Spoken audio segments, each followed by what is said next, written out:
Ha sido tremendo bendición tener con nosotros, hermano Salazar, esta semana, y la mano de Dios está sobre él. Vamos a recibirle con un buen aplauso.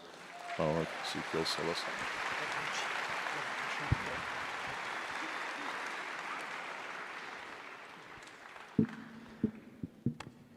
Ha sido una semana memorable. Y digo eso porque yo creo que no vamos a salir de aquí igual. No podemos. Y tenemos que entender que si Dios nos ha permitido este tiempo y Él ahora nos hace responsables de todo lo que hemos recibido. Nos ha dicho cosas que de una manera muy clara me dicen a mí que Él quiere, hermanos. Él quiere hacer algo grande con nosotros. Esas expresiones piadosas que usa el hombre nada más para mostrar que el que no quiere ser, dicen, pues si Dios quiere, Dios sí quiere. El que no quiere es usted. Primero Dios. Puras mentiras, Dios no es primero. Pero yo creo que si nos vamos aquí atendiendo a todo lo que se nos ha dicho, los mensajes que acabamos de escuchar, creo que si hay una cosa que hemos oído en tema toda la semana, es la necesidad que tenemos de Él. Que nada importa, nada, necesidades, adversidad, enemigos, persecución, nada importa si Él está con nosotros. Segunda de Crónicas, versículo 7, capítulo 7, versículo 12 en adelante. Y apareció Jehová a Salomón de noche y le dijo, yo he oído tu oración. Tenemos un Dios en el cielo que escucha y contesta oración. Yo he oído tu oración y he elegido para mí este lugar por casa de sacrificio. Qué increíble expresión de Dios a Salomón. Qué tremendo escuchar después de haber clamado a Dios, Dios decir, te he escuchado, he oído tu oración.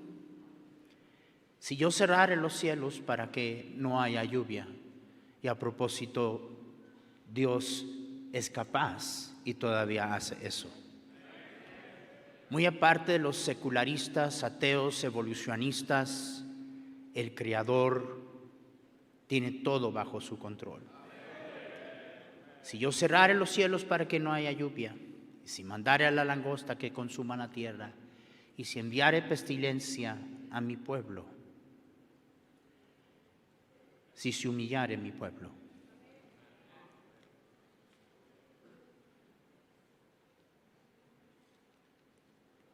El sermón está allí ya bosquejeado y creo que sería difícil encontrar a alguien aquí que no ha venido a este pasaje, ¿verdad? Y punto 1, punto 2, si se humillare mi pueblo, si oraren, si invocaren mi nombre, si buscaren mi rostro, si se convirtiera, y seguimos.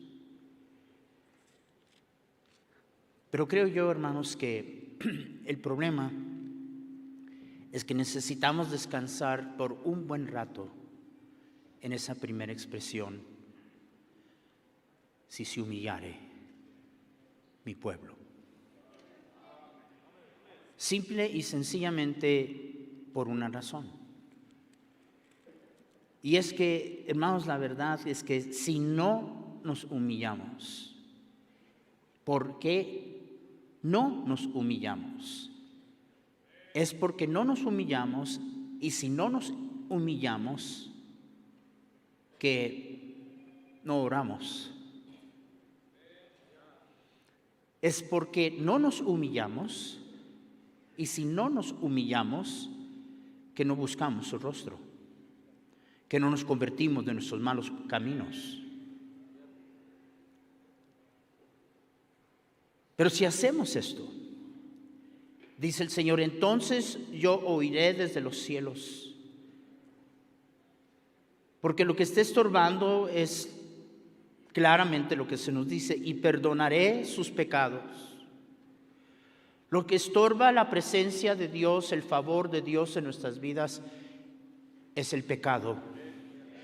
Y bueno sería que nos fuéramos de aquí no pensando del pecado de alguien más, no el pecado ajeno, mi pecado, mi mal.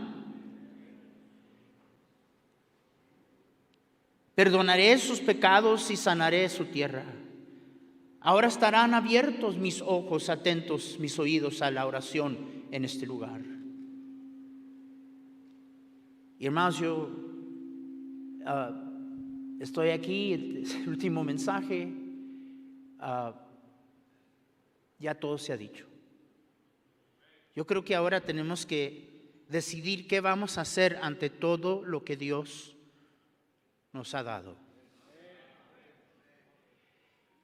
Nos vamos aquí convencidos que necesitamos su presencia. Pero hay algo que estorba.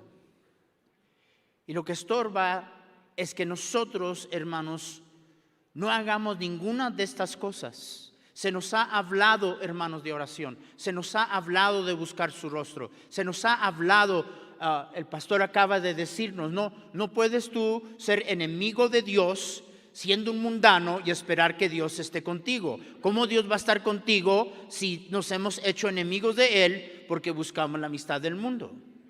Digo, toda la semana se nos ha hablado cada una de estas cosas. Tenemos que orar, tenemos que buscar su rostro, tenemos que convertirnos de nuestros malos caminos. Pero el problema es que entremetido allí está el orgullo. No haremos ninguna de esas cosas por una sencilla razón. Rehusamos humillarnos.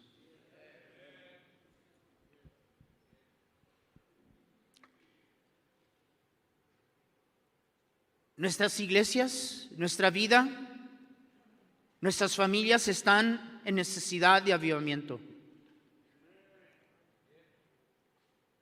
Y hay tantas cosas, hermanos, que nos dicen el estado tan malo en que estamos. Cuando los cristianos a duras penas llegan a un culto y creen que ya es demasiado. Cuando estamos más interesados en la televisión, en las redes sociales, y entonces no tenemos tiempo para la palabra de Dios. Cuando la gente viene a la iglesia y en la iglesia se duermen, se burlan, escarnecen, vienen con un mal espíritu, ni Biblia traen. Cuando vivimos en un tiempo en que el mal se define no por la palabra de Dios, sino por el capricho de los cristianos. Dije los cristianos, no el mundo, los cristianos. La razón que escuchamos de tantos cristianos, ¿y qué tiene de malo? ¿Y qué tiene de malo? Necesidad de avivamiento cuando estamos más ocupados en nuestros negocios y el negocio del mundo que los negocios de nuestro Padre Celestial. Cuando estamos más interesados en pasear y ganar dinero y arreglar nuestras casas y tener nuestros carros. Cuando el corazón de nuestros hijos no está en las cosas de Dios, en la iglesia. Cuando en la propia iglesia, si acaso hay reunión de un grupo de gente, nos reunimos a pleitos, a peleas, a críticas, a comernos los unos a los otros. Cuando nuestras iglesias donde predicamos santidad están llenas de inmoralidad, de fornicación, de adulterio, a veces comenzando desde el púlpito. Cuando nuestros púlpitos están plagados de siervos de Dios, como describía el hermano Ávila, que nos atrevemos de una manera tan casual pararnos detrás de este púlpito sagrado, sin saber que estamos entre muerte y vida en la presencia de Dios. sin el poder de Dios. En medio de tantos celos, envidia, soberbia, arrogancia, autoexaltación,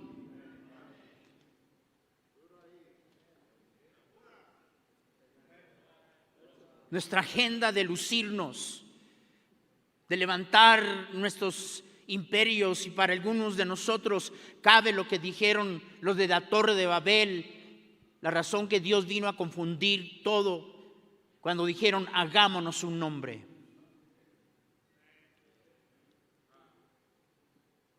Y detrás de todo eso está la madre de todo pecado, el orgullo. El orgullo.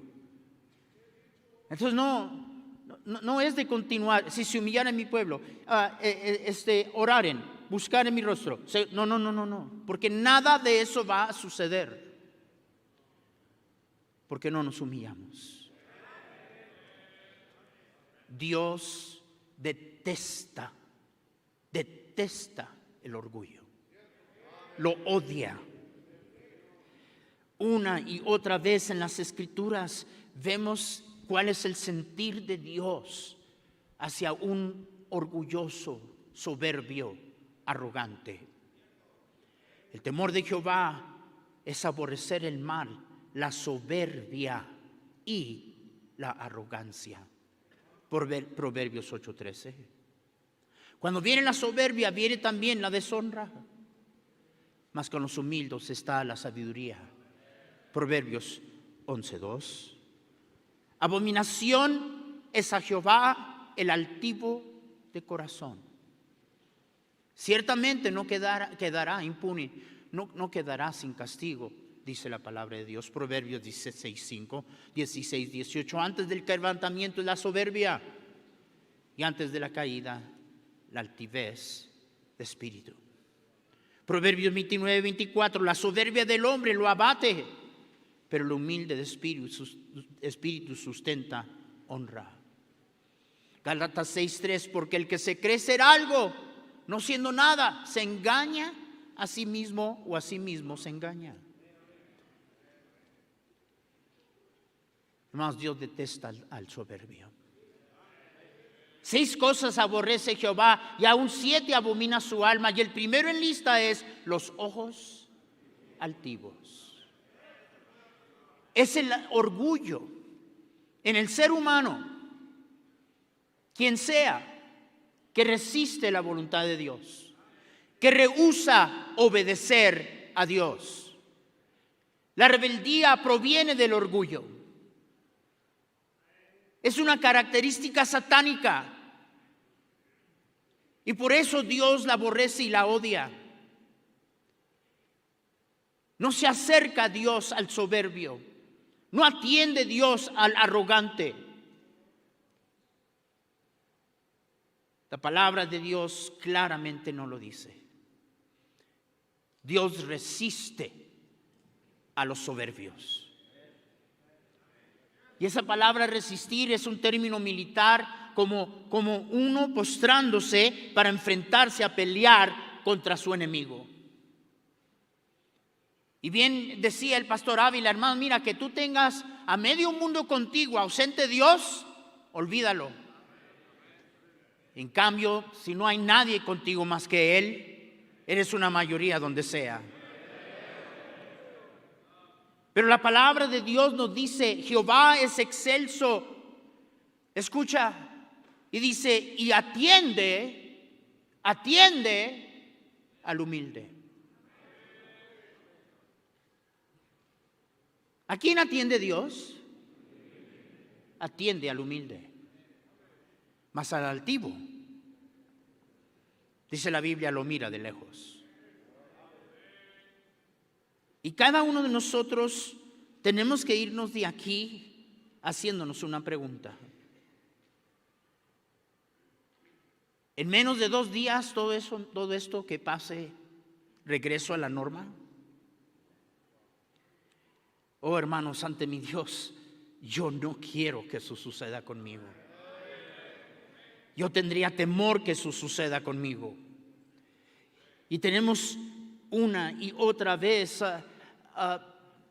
expresiones en la palabra de Dios de que mientras Dios resiste, mira de lejos, se opone al altivo y al orgulloso, Dios atiende al humilde. Porque así dice el alto, el sublime, que vive para siempre, cuyo nombre es santo. Habito yo en lo alto y en la santidad, y habito con el contrito y humilde de corazón, para vivificar el espíritu de los humildes. Mas yo necesito ser vivificado, amén. Usted también. Pero Dios vivifica a los humildes. Y una y otra vez la palabra de Dios nos habla de cómo Dios atiende al humilde. Cuando estés abatido, hablarás con confianza y el Señor salvará al humilde. Entonces, la pregunta es, ¿voy a irme de aquí entendiendo cuál es mi problema? Mi problema es el orgullo, igual que el suyo. Si hay gente aquí esta noche, tú no conoces a Cristo como tu Salvador, la única razón que tú te fueras de aquí sin el perdón de tus pecados y rumbo al cielo es por tu cochino orgullo. Es por rehusar el aceptar y enfrentar la verdad de que eres un vil pecador que merece la condenación y el juicio del infierno, y que el único que te puede salvar es Jesucristo. Pero de la misma manera, aquellos de nosotros que conocemos al Señor, si nos vamos de aquí no atendiendo a que tenemos que ser hombres y mujeres de oración y buscar el rostro de Dios. Buscar el rostro de Dios quiere decir buscar el favor de Dios, buscar el agrado de Dios. Contrario a estar agradándonos a nosotros o estar agradando a alguien más, buscar el agrado de Dios, orar, apartarnos de las cosas a las cuales Dios no puede acercarse, por lo cual Él no puede estar con nosotros. Todo porque rehusemos dejar nuestro pecado. Y bien que pudiéramos categorizar nuestros pecados como muchos, pero en realidad la raíz de todo eso es una sola cosa, hermanos. Es el orgullo. Es el orgullo, esto es nuestro rehúso de humillarnos delante de Dios. Si se humillare mi pueblo, si se humillare mi pueblo. Pablo relata este testimonio y en transparencia Pablo comparte con nosotros cuál era la razón que el poder de Dios descansaba de una manera tan poderosamente sobre él. Y hermano, siempre he dicho, tan grande el privilegio, tan grande el aguijón. Tan grande el privilegio, tan grande el aguijón. Y porque tantos privilegios se le habían concedido al apóstol, él mismo dice que por la medida de las revelaciones que Dios le había concedido, Dios mandó un mensajero de Satanás para abofetearlo.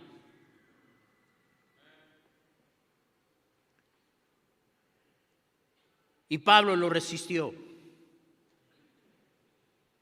Y creo que lo primero que tiene que suceder es todos nosotros admitir lo orgulloso que somos. Porque cuando Dios comienza a tratar con tu orgullo y el mío, no nos va a gustar. No nos va a gustar. Así de orgullosos somos. ¿Tú no eres diferente a Pablo? ¿A Pablo no le gustó? ¿Acaso no le pidió al Señor que se lo quitara? Y Pablo dijo, Dios lo hizo porque tengo una tendencia de envanecerme. Soy un orgulloso. Llámale orgulloso a un cristiano el día de hoy. Arruga la cara y se va de la iglesia enojado. Pero el pastor es igual.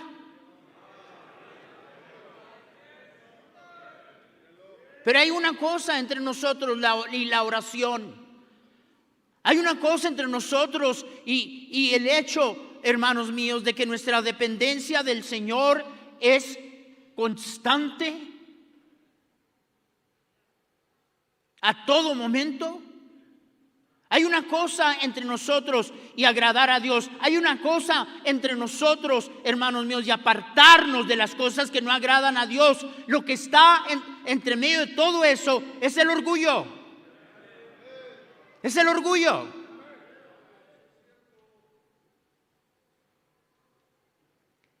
Santiago fue escrito a cristianos. Y en Santiago 4 comienza a delinear lo que yo considero los enemigos del Hijo de Dios. Y comienza Santiago en decir: ¿de dónde vienen los pleitos y las guerras entre vosotros? ¿Por qué andan agarrados los cristianos? Yo no sabía que los cristianos se agarran. Si los pastores se agarran. No es de vuestras pasiones y las cuales combaten en vuestros miembros, y comienza a ayudarnos a entender que nuestro enemigo número uno es nuestra carne. El enemigo número uno eres tú, es el que ves en el espejo. Y luego comienza a hablarnos del otro enemigo que tenemos, y es el mundo. Y las expresiones tan fuertes que usa, porque a tal lo llama un adúltero espiritual, almas adúlteras. ¿No sabéis que la amistad del mundo es enemistad contra Dios? Cualquiera pues que quiera ser amigo del mundo se constituye enemigo de Dios. Y luego después nos habla del diablo y dice: someteos pues al diablo, someteos pues a Dios, resistid al diablo y huirá de vosotros. ¿Ninguno de nosotros es suficiente para estos formidables enemigos? La vida cristiana derrotada no es nada más de que cada una de estas cosas o todas estas cosas han causado nuestra derrota. Hermanos míos, pero en medio de todo eso dice la palabra de Dios lo siguiente: pero Él da mayor gracia. Amén. Él da mayor gracia, abundante gracia, constante gracia. Pero hay un problema: solo se la da a los humildes. Nadie aquí es humilde por naturaleza. Nadie aquí es humilde por naturaleza. Déjeme ver si me entiende. Nadie aquí es humilde por naturaleza. Hermanos, no hay un atavío para un hijo de Dios. No hay una ropa que lo distinga más ante los ojos de Dios que cuando se atavía y se viste de humildad. Por eso es que dice la palabra de Dios: revestidos de humildad. Es algo que voluntariamente te pones porque por naturaleza no somos así.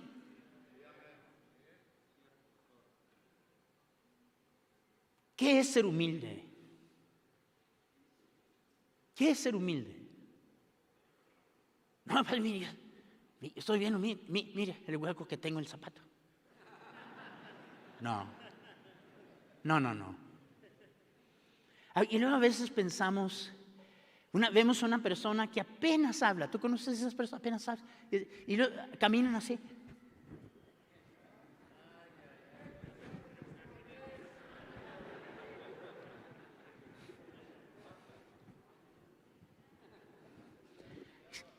Qué humilde. Y a veces es así precisamente por el cochino orgullo. No habla porque está tan autoconsciente de sí mismo, cómo va a caer o qué van a pensar. A veces siente así la gente más orgullosa. Entonces, ¿qué es ser humilde? Bueno, a mí siempre me gusta contestar con la Biblia. La palabra de Dios nos habla del Señor Jesucristo en el capítulo 2 del libro de Filipenses. Y la palabra de Dios, hablándonos del Señor Jesucristo, dice en versículo 5: haya pues en vosotros este sentir que hubo también en Cristo Jesús, el cual, siendo en forma de Dios, no estimó el ser igual a Dios como cosa que aferrarse, sino que se despojó a sí mismo, tomando forma de siervo, hecho semejante a los hombres, y estando en condición de hombres, ¿sé qué? ¿Sé qué? Se humilló. Mira en qué forma.